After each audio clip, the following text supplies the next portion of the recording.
I think is good. But Zarina, yeah? So Zarina, if you continue, more and more things are going to happen in society that's really going to force your hand, and it's going to make it very uncomfortable for you to even utter a few things. I'm sure you have an opinion about Andrew Tate. I'm sure you have an opinion with Russell Brand, which I think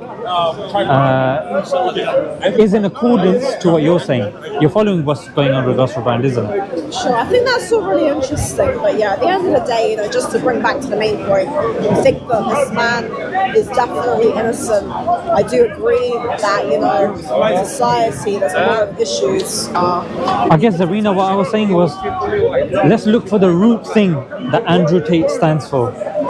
It's morality. He says, you know what? It's morally incorrect for a man to tell a woman to work and to do this and to raise the house. That's the role of the woman.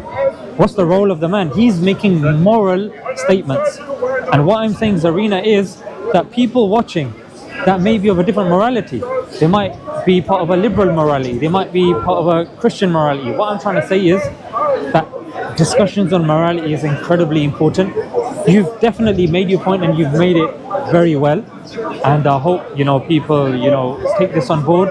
And I appreciate your honesty as well. But definitely for our survival, like Andrew Tate, he's a man that can look after himself. But even Andrew Tate himself felt the need for Islam. Despite being in a position that he was in, being influential or whatever, he still felt the need to accept Islam.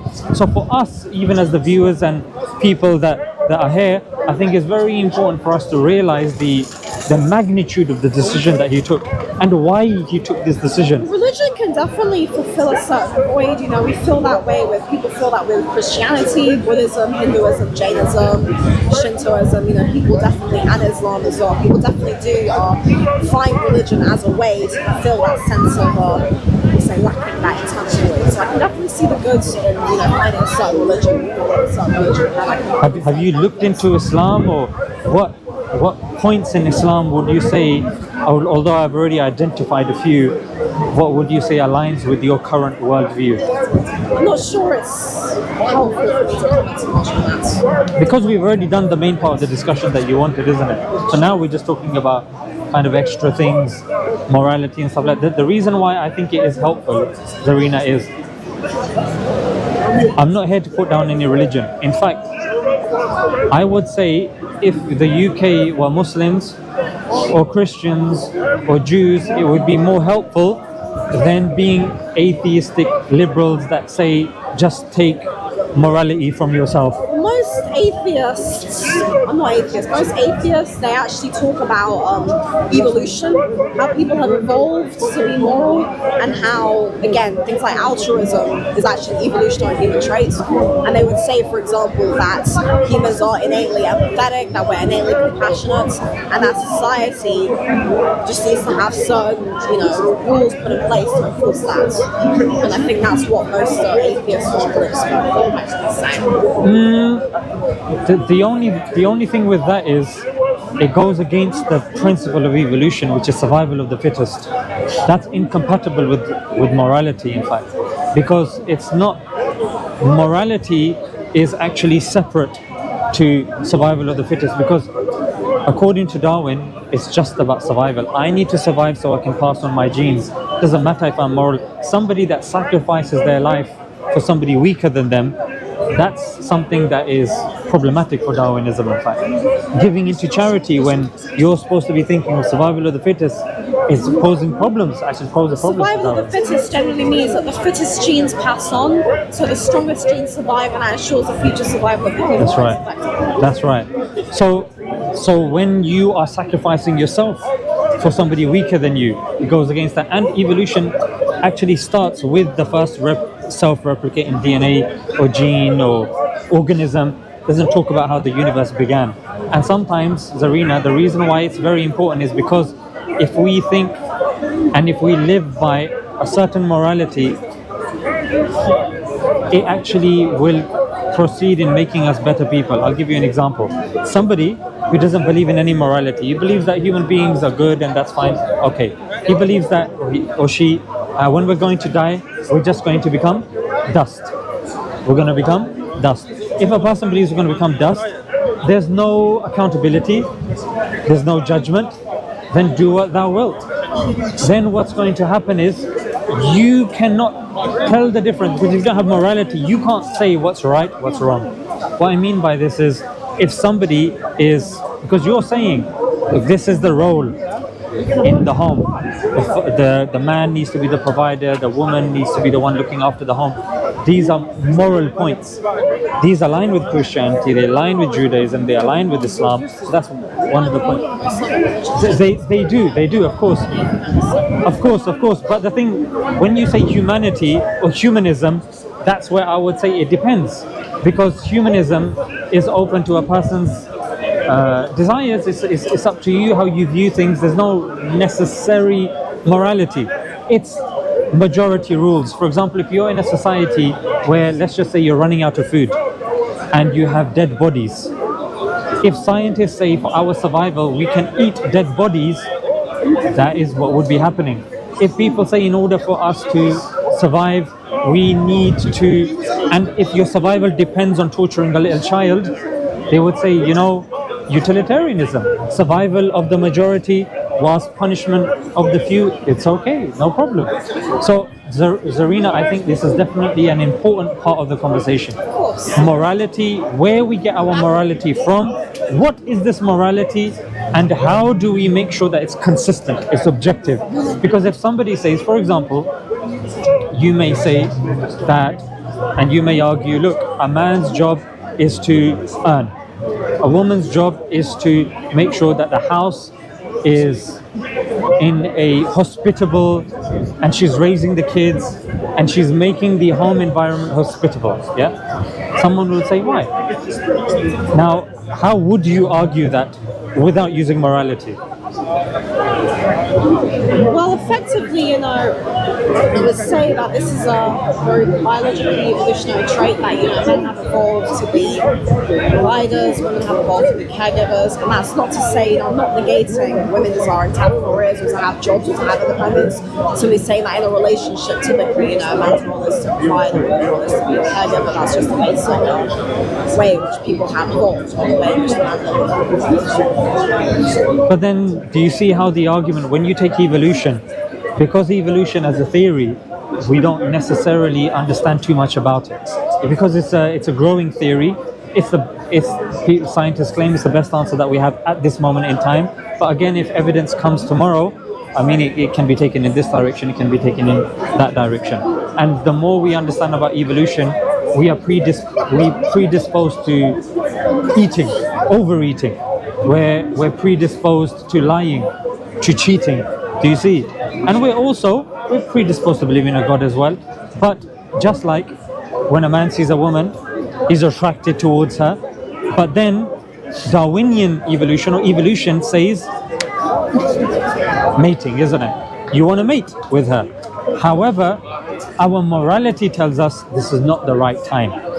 Speak to her, take her, speak to her father, maybe, find out about her, let her speak to you. There's a process. So that's against evolution. Do you see? So if you argue in terms of evolution, then things become very mechanistic, things become very individualistic, survival based. But the way society can truly function is to become sometimes not selfish. What's the opposite of selfish? Selfless. Yeah, being selfless. That's actually anti-evolution. Being selfless. So that's where morality comes in. And that's why even Einstein said, science can't explain morality. And morality is something that we need as an anchorage. I would say your argument would become stronger if you came from an objective, moral kind of anchorage. And Islam, I think, would definitely provide that, in the sense that, number one, the roles that women have, the roles that men have, believing in a creator, still, going about one's life, but not worrying about cameras, not worrying if someone's watching, doing stuff solely for the pleasure of God. And stuff like that even giving you strength in prison. Do you think that can be provided from other religions as well? Religion in general. Yeah. What I'm saying is religion in general, but of course, when it comes to Islam, I would argue, and you can retort, and I would be glad to kind of respond. I would argue that Islam, in terms of its consistency, coherency, and the evidence that it provides, it's the most robust. In terms of, say, manuscript evidence, empirical evidence, rationality, philosophy, cosmology, in terms of even the preservation of its text. Christianity doesn't claim that, Judaism doesn't claim that, Vedas don't claim that. They don't claim to have manuscript evidence of their text dating to the time of revelation. So what I say is that out of the answers, or out of the options, Islam is the most relevant, and that's why even in the anti-woke war that we're seeing, Islam is at the forefront. Not Christianity, not Judaism. Why? Because people can interpret it. That's why I pinpointed to objective morality, and objective morality that you can pin down. If I say something to you that the Prophet said it, you can, Zarina, you can ask me, who did he hear it from? So if I said that the Prophet said this, you say, where did you get that from? I can tell you who said it. I can tell you who he heard it from, who he heard it from, and who he heard it from. I can tell you the chain of narration. I can tell you every single person in the chain, their name, their family, their tribe. So we have a more robust way of preserving knowledge, of presenting knowledge, and the accuracy of knowledge. For example, Hinduism is the world's oldest religion. They have literally texts dating back to literally thousands and thousands and thousands of years, way before the Abrahamic religions were created. They have no manuscript, the Vedas. Yeah, the Vedas as books. There is not a single manuscript that dates to the time of preservation. No Hindus ever claimed that, and I speak to many Hindus, and I've read their texts. They never claimed that. The Christians never claimed that. The Jews never claimed that. And as per Hinduism being, is the Quran based on the Old Testament? You're asking very good questions now. Let's take one at a time. Yeah. So you said Hinduism is the oldest religion. As Muslims, we argue that Islam did not start at the time of the Prophet Muhammad, peace be upon him. Islam started at the time of the first man, Adam. We don't believe it started at the time of Muhammad. We believe the last revelation came at the time of Muhammad. You see, it didn't start at that time. So we believe it predates even Hinduism. And the second thing, that was a good question. What did you say? The Bible, or the Quran, a lot of it's based off the Old Testament. Yeah. So bear in mind, as Muslims, we believe approximately, give and take, there are 124,000 prophets that have come. Yeah, 124,000 in different civilizations. They were given different books. We believe Moses was a prophet. He was given the Torah, the Old Testament as is known today, but obviously it's changed. We believe if we were at the time, if you and me were at the time of Moses, we'd be believing as Moses as the prophet and the Torah as the book. If we were alive at the time of Jesus, we'd be following Jesus, and we'd be following the Injil that we call the book that was revealed. But we believe, Zarina, that the books then got changed. Yeah, because the books coming down, they were a form of test for us as well. However, the Quran is the last revelation that was to be revealed, and no prophet was to come after. Therefore, God promised to preserve the Quran. Now, you might be thinking that's all well and good. Somebody else might claim something. But there are certain ways that you standing here, you can see how the Quran could be preserved. The first way is memorization. The Quran is the only one of the ancient books that's memorized from cover to cover by a significant part of the Muslim population. They're called Huffaz, people that memorize the book. And children as young as 6 memorize it from cover to cover. The New Testament, it's not within the culture of Christianity to memorize, and in fact I haven't come across a single Christian that claims to do so. Same with the Old Testament, same with the Vedas. They might claim that there was little pockets that they memorized here and there, but as a whole book, no. Muslims, you can go to a mosque in Ramadan, they will be reciting from memory. So the Quran from memory. Even the language of the Quran, Zarina, is in Arabic, which is a live language. It's one of the top 5 languages in the world. Old Testament was written in Hebrew. It's not necessarily a live, most spoken language. The New Testament, the author was Jesus, who spoke Aramaic. Aramaic is not a live language. When it comes to Hinduism, Yeah, the Vedas were revealed in Sanskrit. Sanskrit is not a live language. So even in terms of accessibility, even in terms, for example, they'll say Jesus said this. How? Okay, Mark said this. Okay, can you tell me a chain of narration going from Mark to Jesus? No Christian till today has been able to provide a chain of narration from the gospel writers to Jesus. However, with me standing here, I can tell you a saying of the Prophet in the language of Arabic. I can tell you who I learned it. For example, the Prophet peace be upon him said, "Al mar'u ma'a man ahab." A person will be with whom he loves. Yeah. So we get that from Ahmad. He gets that from Muhammad ibn Abu Adi. He gets that from Humayd at-Tawil. He gets that from Anas ibn Malik. He gets that from Muhammad, peace be upon him. The Prophet said, don't kill women and children. We get that from Imam Malik. He gets that from Nafi. He gets that from Ibn Umar. He gets that from the Prophet. So we have chains. We have precise, and that's why, Zarish, going back to Zarina, to your original point, when we're talking about morality, when we're talking about he said, she said, we need to have strong criteria. You can't just say he say, she say, Chinese whispers, and then if people come in 10 years time, your children or your children's children, we need a way that even they can verify the truth. There's a manuscript. The oldest manuscript of the Quran is in the University of Birmingham. That was there at the time of preservation.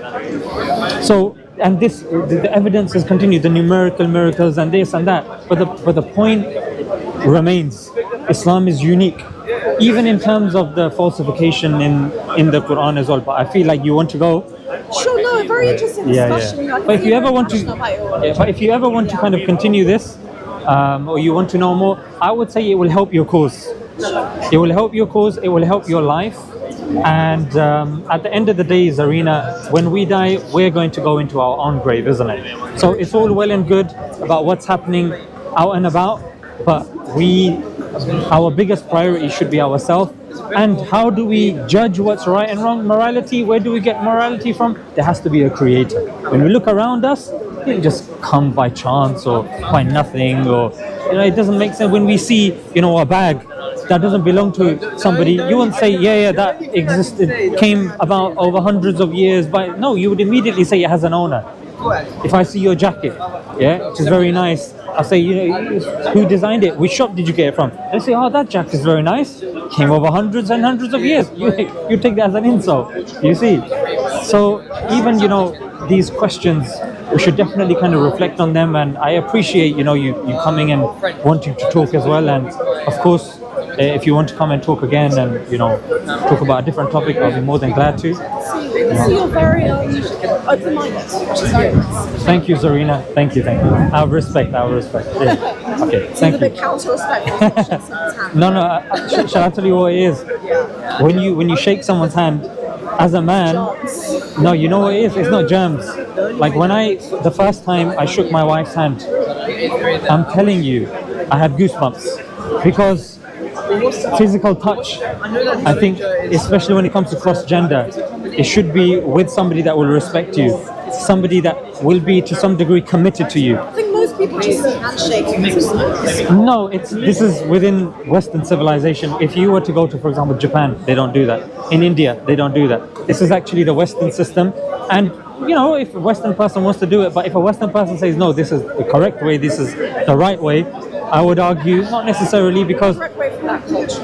Yeah. So for us, we say that, we give respect to you by not touching you. If I want to touch you in any way, then I need to commit to you. And that's through marriage. Yeah, I'm not going to just randomly, if you would go to France, they would say, exactly. What do you think about that? Thank you very much anyway. Yes, as said, and take listen. I really hope this video is a shadow man. I really appreciate your time. Thank you. Inshallah. Thank you. Inshallah. Inshallah.